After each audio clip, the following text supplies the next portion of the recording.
12 मई का पूरा मुकम्मल चांद बद्र कामिल, जिसे हमारे वेस्टर्न एस्ट्रोलॉजिकल मैथ में फ्लावर मून कहा जाता है, फूलों वाला चांद, वो फूलों वाला चांद आपके जायचा के 11वें घर में हो रहा है। क्या बात है, सुभान अल्लाह। खुदावंद कुद्दूस का शुक्र बजा लाइए।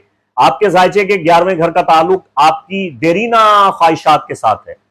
तवील अरसे से जो आपकी ख्वाहिशात हैं, जो मन में दबी हुई आपकी उम्मीदें हैं, उमंगे हैं, जिनको आप दबाए बैठे थे, जब आपके जायचा के 11वें घर में पूरा चांद, फूलों का चांद गुलदस्ता लिए हुए चमक रहा होगा, तो ये आपकी देरीना ख्वाहिशात पूरी कर देगा इंशाअल्लाह। कोई देरीना ख्वाहिश आपकी पूरी हो रही है, कोई आपकी बहुत बड़ी मुराद पूरी हो रही है।